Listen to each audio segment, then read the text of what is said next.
자, 이제 중개계약 및 부동산 거래처 모망인데 여기서부터 정말 중요해요. 이제 여러분이 가장 속사를 들어가 본다라고 받아들이시면 됩니다. 그래서 33페이지부터 여러분이 뒤에 이야기를 제가 한 과정으로 이야기할 것인데요. 이 입문 과정에서 가장 핵심이다 라고 기억을 해줘야 돼요. 아마 앞서 했던 부분들이기 때문에 여러분이 다시 들으면 아, 이게 전에 했던 얘기구나 하는 느낌은 들겠지만 그래도 집중을 해주셔야 돼요. 자, 우리 책은 조금 뒤에 또 살펴보도록 할게요. 자, 우리가 예전에 이런 얘기했던 거 기억하시죠? 어떤 그 대화의 구성을 할 때 서론, 본론, 결론. 기억나시죠? 여러분? 항상 법도 이렇게 되어 있습니다. 우리가 법률 용어를 체계적으로 이해를 못하게 되면 자꾸 봐도 무슨 말인지 모르게 돼요. 자, 그 얘기입니다. 일단 서론에서 무슨 체결이라고 하는 말 기억나시죠, 여러분? 그리고 진행하는 걸 이행이라고 하고요. 끝나는 것을 완성. 여러분이 완성이라고 해도 되고요. 완료라고 해도 되고 여러분 편의대로 하시기 바래요. 그럼 이제 말을 붙여볼게요. 매매 체결, 매매 이행, 매매 완성. 여러분 같으면 시험 그러니까 수험 체결, 뭐 학원에 와서 교육 듣는 것이죠. 그리고 수업을 자격증 따기 위해서 이행, 뭐 수업 완성 이렇게 말을 붙이면 돼요. 그럼 우리 식으로 한번 해볼까요? 그러면 중개 체결, 중개 이행, 중개 완성이라고 하면 되겠죠. 그래서 합성어가 거집어냅니다. 자, 모든 계약은 이제 이 마주 보는 사람이 있어야 돼요. 그리고 부탁하는 사람이 있다 이런 얘기 들었죠. 자, 출발해 볼까요? 자, 이 부탁하는 사람이 있습니다. 이 의뢰인이 여러분이 매도자가 될 수도 있고 매도인이 될 수 있다. 우리 앞에 사례는 누굴 했나요? 매도인을 했어요. 매도인. 자, 이 의뢰인이 자신의 주택을 팔 것으로 왔습니다. 이 올 때 어떤 집이든지 그건 중요하지 않아요. 일단 물건의 사적 소유 권리가 있다가 중요하겠죠. 왔고 그것을 개업 공인중개사가 이것을 맡았어요. 내 집 팔아줄래? 응, 팔아줄게. 자, 화사표가 서로 만났어요. 이게 계약이죠. 자, 계약인데 이제 문제는 계약은 서로 마주 보는 것까지 우리가 많은 과목에서 이해를 했습니다. 근데 여기서 문제가 하나 생겼어요. 이름을 적어야 되겠죠. 자, 이름은 항상 앞에 수식되게 돼 있어요. 매매를 하게 되면 매매계약, 도급이면 도급계약, 뭐 식당 가서 요리계약, 뭐 식사계약 이렇게 앞에 타이틀이 붙게 됩니다. 자, 이건 뭐라고 우리가 법에서 붙일까? 중개라고 했어요. 자, 달리 말하면 소개계약이다라고 합니다. 여기까지 이해가 되셨죠? 자, 그런데 이 중개계약을 다시 양분시켰어요. 이거 말고도 많습니다. 이건 대표적으로 공인중개사법에 있는 거예요. 자, 이 매도인 여러 계공한테 갈 수도 있고요. 이 집, 저 집 다 다닐 수도 있고 내 건 너에게만 팔겠다라고 할 수도 있겠죠. 자, 우리 다시 얘기합시다. 요 계공이 불특정 다수, 여러 사람입니다.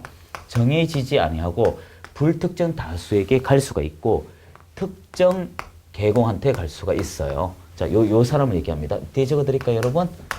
이렇게. 그래서 불특정 계공이냐, 특정 계공이냐 이렇게 되는데 이렇게 여러 사람에게 가서 내 집 팔아줘 라고 하게 되면 이것을 가장 보편적이고 일반적이라 하여 말을 붙이면 돼요. 보편적이다. 뭐 반대로 써드릴까요? 금방 이해돼요. 좀 반대로 한번 쓰고 올바르게 한번 해보죠. 계약을 했다. 두 사람이 만났다. 자, 그리고 소개를 했다. 그런데 어떤 거? 가장 일반적이다. 그래서 여러분이 일반 중개계약은 일반적으로 여러 사람에게 찾아가는 것이라고 되죠. 자, 그러면 밑에 건 이거 어떻게 쓸까? 너한테만 쓸 거야. 이렇게 되는 거죠. 자, 근데 여기서 문제가 생겨요. 자, 일반 중개계약은 여러분이 한번 생각해 봐요. 일반은, 즉, 이 계공이 A라는 사람도 있고 B도 있고 C도 여러 사람이 있는 모델인데 A가 안 하면 B 할 수 있죠. B 안 하면 C 할 수 있죠. 이렇게 미룰 수 있는 특징이 좀 있네요. 그러면 미룰 수 있다는 특징은 달리 말하면 책임이 서로가 없을 수도 있다. 이런 것입니다. 그래서 일반 중개는 서로가 강제성이 좀 미약한 그런 것들이에요. 하지만 이 강제성이 미약하다는 것으로 끝이 나는 것이 아니고 서로가 이 말에 대한 책임도 뚜렷하지 않아요. 즉 소송으로 연결될 확률이 높습니다. 하지만 이것은 우리가 일반적으로 가장 많이 쓰는 거예요. 그래서 대한민국에서 중개계약 중에 약 90% 이상, 98%라고 하는 분도 계시지만 뭐 하여튼 중요한 통계치는 아니지만 10명 중에 최소한 7, 8, 9명까지 갈 수 있는 그런 모델이다. 하지만 여러분은 이런 경우는 있어요. 나 이거 너한테만 할 거야. A에게만. 한 사람 꼭 짓는 게 이 정속인데 그럼 현행에서 정속은 많을까? 좀 예외적으로 특화된 상품. 예를 들어서 여러분 염전이라고 들어보셨죠? 또는 골프장, 매립지 이런 것은 특화된 상품이기 때문에 그들에게 맡기는 게 좋다 이겁니다. 그러면 정속화할 확률이 높다 이거예요. 자, 그럼 이제 봐요. 이 일반의 경우는 우리 사고의 폭을 넓힐 겁니다. 이 정속 중개와 일반 중개가 있는데 이 정속 중개는 당신에게만 그리고 이건 여러 사람에게만. 자, 그러면 이 여러 사람에게 가니까 굳이 계약서를 쓸 필요가 있을까요? 쓰더라도 큰 의미가 없죠. 하지만 이거는 당신에게만이라고 하니까 서로가 나중에 불편함이 있을 수 있잖아요. 그러면 이걸 어떻게 딱 깔끔하게 마무리하는 건 이 종이만큼 좋은 게 없다는 것입니다. 그래서 정속 중개 계약서라는 것이 의무화적으로 작성하게 돼 있는 거죠. 자, 근데 이 특징 하나 있습니다. 이 정속 중개 계약서를 쓴 A란 계공이 일을 잘하면 되는데 못하면 어떻게 될까? 바보가 돼버리겠죠. 그래서 이 정속 중개 계약을 협조하기 위해서 그 당시에 법 개정되면서 하나가 더 들어갔어요. 요 계공들을 위해서 너희들 컴퓨터 한번 접속해 볼래? PC로 너희들의 이 그라운드를 만들어 두었어. 그게 바로 부동산 거래 정보망. 자, 어떤 단어인지 한번 볼게요. 부동산을 통하여 이익을 보고자 한다면 거래 이익을 본다는 뜻이죠. 여기 들어와 봐. 이 정보가 많은 망, PC망, 일종의 네트워크죠. 그래서 부동산 거래 정보망이 들어오게 되면 이 종속하더라도 혼자 하는 것보다 여러 사람 함께 올릴 수 있다. 이렇게 돼 있어요. 그럼 이것만 여러 올릴까? 그건 아니에요. 여러 중개 모두 다 올 수는 있어요. 자, 이렇게 되고. 자, 그러면 이제 계공은 이 내용을 확인을 해요. 확인하겠죠? 좋든 나쁘든 확인을 할 것입니다. 그리고 옹알옹알하면서 매수인에게 설명을 해야겠죠. 자, 그런데 이 설명도 외우지 마세요. 시험에 매회 나오는데 설명을 집주인에게 하게 되면 얘 미친 사람이 돼요. 당연히 집 사는 사람은 되겠죠. 그걸 제도적으로 한다 해서 의무라고 합니다. 자, 그러면 이제 이 계공을 통해서 매도인은 이런 과정을 통해서 매수인을 만날 수 있는 기회가 발생했습니다. 자, 이제 색깔을 제가 표현을 좀 할게요. 이제는 의뢰인 하지 않고 매도인을 노란색으로 할 것입니다. 매도인. 그리고 역시 흰색으로 계공을 적을 것이고요. 그리고 붉은색으로 매수인 적을 거예요. 자, 이제부터 잘 보세요. 여러분이 요 노란 구별해 드릴까요? 요 노란색을 우리가 이 사람은 당신에게만 팔 거야. 자, 이렇게 한번 적을게요. 정속 중개 계약. 이렇게 되고요. 자, 이 사람은 이 물건을 팔기 위해서 여러 사람들에게 이 집을 소개했어요. 자, 그러면 여러 사람에게 소개하는데 이 사람은 역시 또 여러 사람의 계공이 갔어요. 그러면 매수인 입장에서 여러 사람 계공 같다면 일반 중개예요, 정속이에요? 일반이죠? 자, 여기도 갈로 할게요. 일반 중개계약. 차이 이제 이해되시겠어요, 여러분? 나는 당신에게만, 나는 여러 사람 중에 너. 이렇게 되는 거죠. 자, 그런데 제가 왜 이 색깔을 구별했냐면 잘 보세요. 정속 중개계약 요 매도 측 중개계약이 성립이 되면서 보수가 한 개 성공했어요. 그리고 요 매수 측 일반 중개계약이 성사됨으로써 어떻게? 여러분은 보수 두 번째 걸 받게 됩니다. 이것이 동시에 이루어지게 되면 양쪽으로 받는 거라고 오해를 합니다.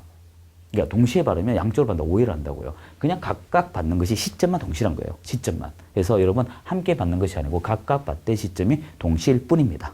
동시에 받는다가 아니에요. 동시에 받을 수 있는 거예요. 자, 그리고 이 계약이 전제되려면 요 매도인과 요 매수인이 서로가 합의가 이루어져야 돼요. 합의가 뭐예요? 체결이죠. 자, 이 체결인데 이 체결이 당사자 이익을 위한 것. 이게 뭐라 해요? 거래죠, 거래. 그래서 이 사람이 거래 체결, 거래는 가장 덩어리가 크다 했지 않습니까? 그 덩어리가 크기 때문에 매를 하면 매매 체결이 될 것이고요. 이것이 흔히 말 교환이면 교환 체결. 식의 표현 쓰면 돼요. 요 체결 쓰기 싫으시면요. 이렇게 써도 돼요. 체결 대신 계약 썼잖아요. 그러면 어떻게 됩니까? 거래 계약 이렇게 돼요. 아주 간단하죠. 자, 그러면 이제 이게 출발이네요. 그러면 거래 체결, 거래 이행, 거래 완성. 어떤 거요? 매수인은 잔금을 내고 매도인은 권리 넘겨주고 그렇게 되겠죠.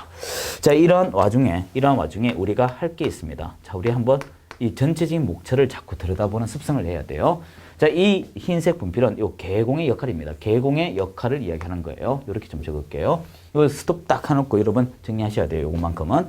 첫 번째는요. 잘 보세요. 세 가지 이야기를 적을 것인데 첫 번째는 요 계공은 거래 당사자를 위하여 잘 들어야 돼요. 거래 당사자를 위하여 거래 계약서를 작성을 해야 됩니다. 우리가 시험 치러 갈 때 조심할 것이 직거래를 할 수가 있잖아요. 매도 매수. 그럼 이 사람들은 계약서를 안 써도 돼요. 나 서로 아는 사람이야. 그런 경우 있어요? 있어요. 형제 간에. 그래 형제인데 그건 당사자 마음이에요. 그렇지만 이 계공이 있으면 의무적으로 작성을 해줘야 돼요. 거래 당사를 위해서. 자, 점 찍었죠? 목적성을 띈 이익을 합의한 서류.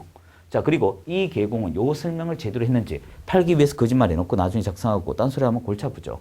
그래서 나 어떤 걸 확인하고 나 어떤 걸 설명하며 어떤 것을 했다는 것을 해요. 이거는 계공 자신을 보호하면서 거래 당사자에게 주장하고 또한 거래 당사자는 계공한테 주장하는 서류가 돼요.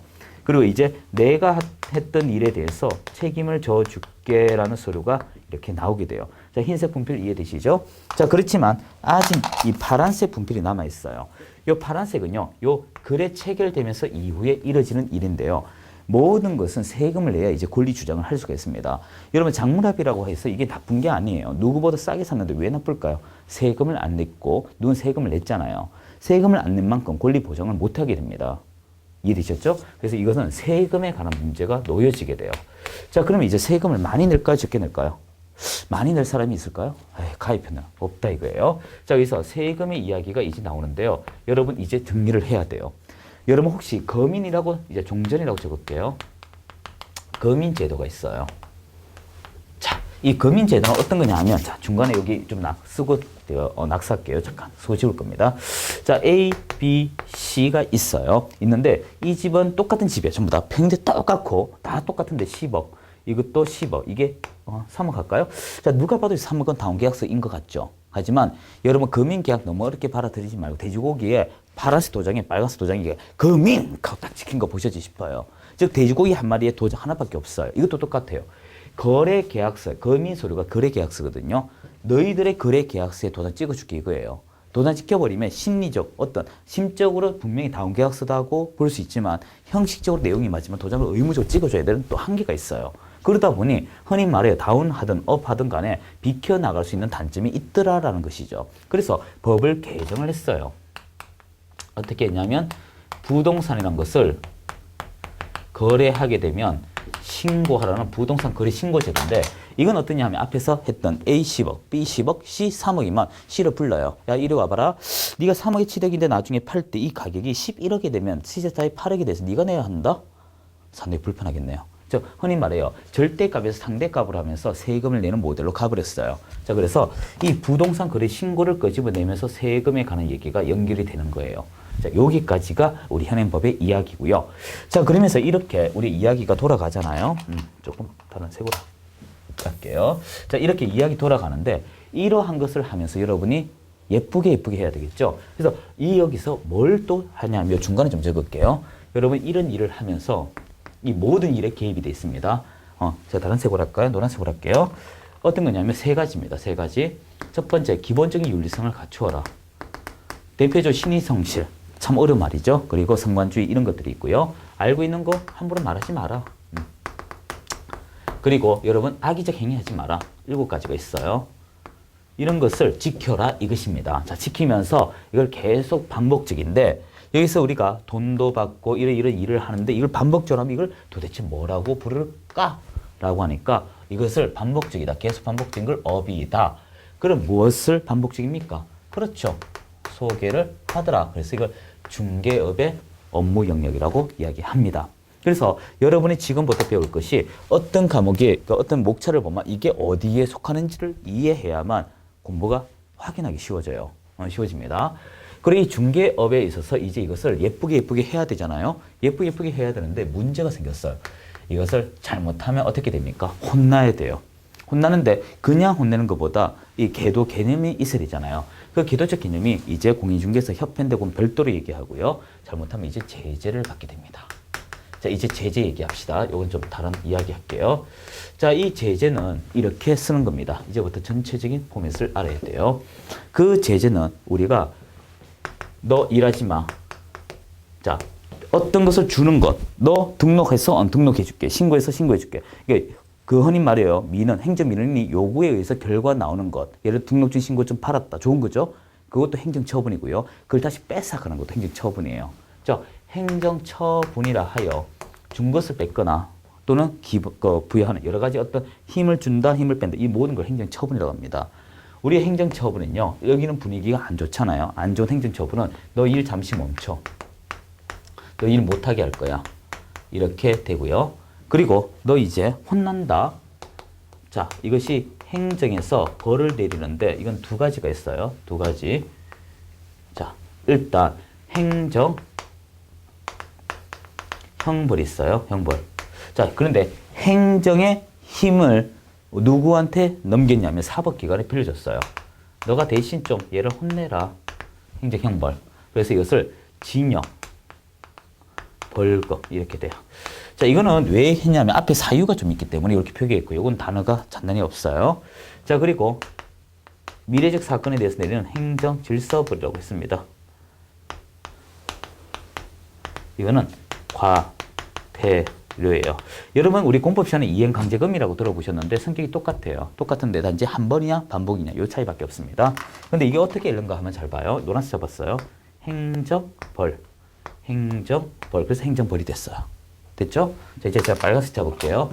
그래서 행정. 그래서 이거 제재죠. 그래서 이것을 행정제재 이렇게 말해요. 자, 그래서 이렇게 됩니다. 여러분이 어떤 일을 잘못하게 되면 이것이 무슨 정지, 무슨 취소, 무슨 징역, 무슨 벌금, 무슨 과태료 해서 이것이 이루어집니다. 그것이 어떤 것은 얘와 얘가 동시에 이루어지는 것도 있고요. 또 어떤 거는 단독으로 받을 수도 있어요. 그거는 이 여기 내용인데요. 이거는 이 업을 하면서 중개업 다 적어드릴까요? 중개업을 하면서 여러분이 어떤 일에 혼나는가, 어떤 일을 잘못했는가에 따라 어떤 내용 하나에 두 개 같이 받을 수가 있다. 이걸 병과라고 합니다. 병과 될 수도 있고요. 단독으로 될 수도 있어요. 이거는 몰라요. 여러분이 사유에 따라 들어가 봐야 압니다. 자, 그리고 나서 이제 남는 게 있어요. 이걸 이제 했어요. 했고요. 이제 이거 단독으로 노는 것이 우리가 보칙이라고 있는데요. 어떤 거냐 하면 교육제도가 있어요. 교육제도. 자, 교육제도가 있고요. 여러분, 요거는 좋은지 나쁜지 한번 고민해 봐야 되는데, 포상금. 그다음 좀 안 좋은 얘기에서 하는 포상금. 뭐 이런 게 있고요. 그리고 이제 여러분 또 어떤 것이 있냐 하면 협회. 있고요. 행정수수료. 각종 수수료 제도가 있고요. 자, 이런 기본적인 거 있는데, 이건 단독 문제로 나옵니다. 단독 문제. 그래서 이런 것들이 있구나라고 봅니다. 이게 우리가 보칙이고요. 협회 단독으로 이렇게 돼 있어요. 그래서 우리 목차에 어떤 이야기가 연결되어 있는 것을 이해를 못하게 되면 책을 못 봐요. 그리고 우리 시험에서 여러분 이제 놀라지 마세요. 여러분 제가 이 목차가 중요한 게 아니라 이걸 이야기를 편안하게 해 주셔야 되는데요. 이 중개계약부터 여기 끝까지, 우리가 여기까지요. 저 왼쪽에서 여기까지가 몇 문제 나올 것 같아요.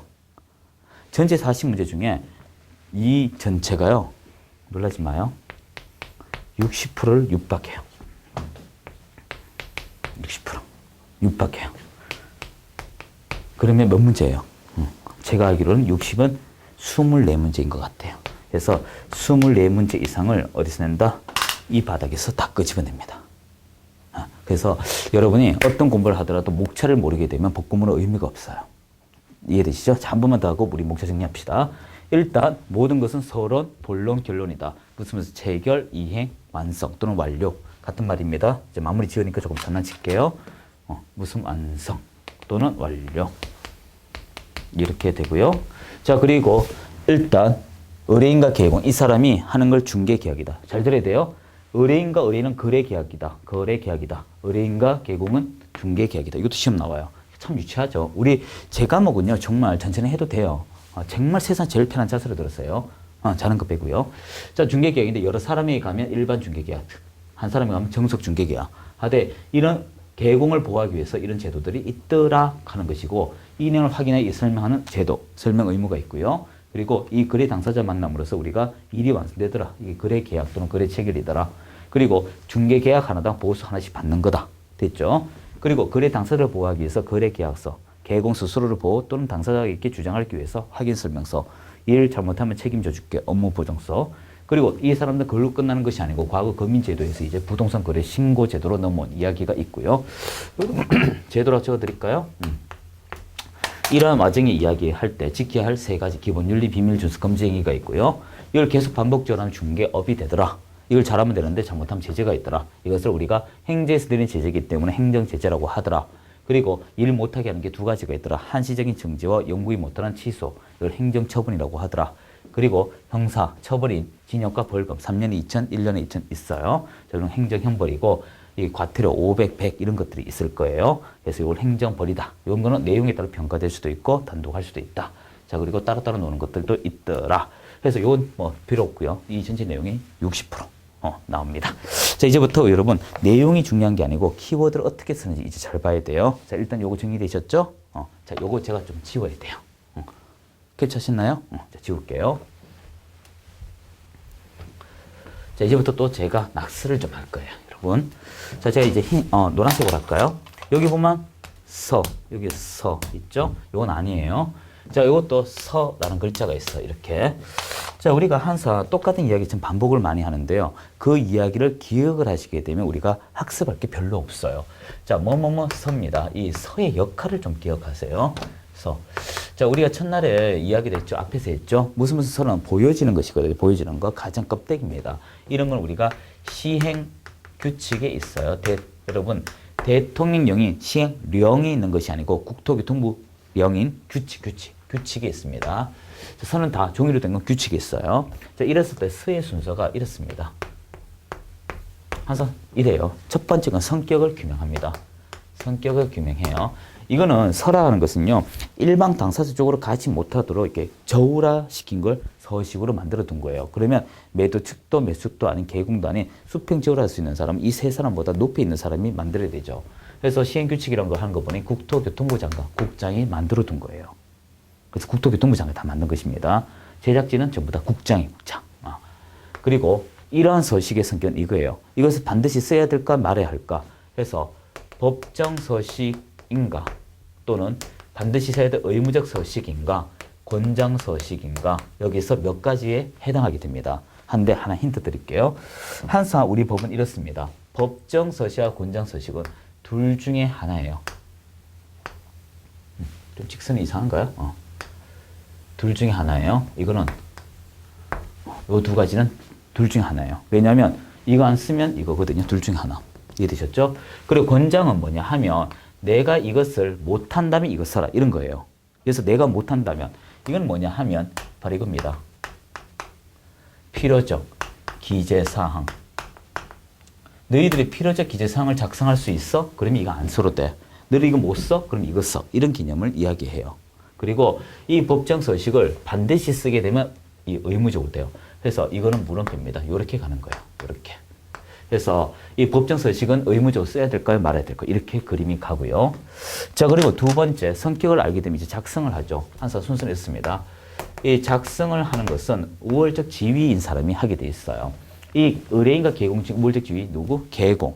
그리고 거래 당수 중에 우월적 지위 누구? 계공. 이렇게 되겠죠. 항상 우월적 지위인 사람이 해요. 여기서 우리가 계공이 될 것 같습니다. 한데 여기서 조심하셔야 돼요. 자, 이제 제가 색깔이 없네요. 자, 이제 무슨 얘기 하려고 하는지 한번 들어봐요.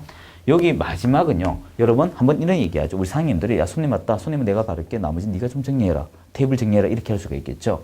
그래서 이 거래 계약서와 확인 설명서만큼은 누구도 가능하냐면 소공도 가능해요. 그래서 일단 더하기 소공이라고 적을 것인데요. 이 더하기 소공은 다 되는 것이 아니고 요렇게만 됩니다. 자, 화살표 연결되시겠죠? 그러면 이 계공은 여기도 되고 여기도 되고 이렇게 되겠죠. 그리고 나서 작성을 하는 것까지는 좋아요. 하되 이제 작성하면 교부와 보존에 문제가 발생합니다. 자, 이 서식은 왜 작성하냐면 책임을 명확하게 하기 위해서 하는 것들이거든요.